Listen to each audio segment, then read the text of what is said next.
flood warning for the following counties in Ohio: Portage and Trumbull. The National Weather Service in Cleveland has issued a flash flood warning for northeastern Portage County, southern Trumbull County until 9 p.m. Eastern Daylight Time. At 6:07 p.m. Eastern Daylight Time, National Weather Service Doppler radar indicated slow-moving thunderstorms with very heavy rainfall across the warned area. A spotter in Newton Falls has measured more than 3 inches of rain in the past 90 minutes.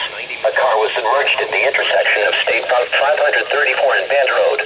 Another 1 to 2 inches of rain is possible by 8 p.m. Locations impacted include Warren, Niles, Newton Falls, Lordstown. A flash flood warning means that flooding is imminent or occurring. Residents living along streams and creeks should take immediate precautions to protect life and property. Do not attempt to cross swiftly flowing waters or waters of unknown depth by foot or by automobile. Repeating, a flash flood warning has been issued until 9 p.m. Eastern Daylight Time for the following counties in Ohio: Portage and Trumbull.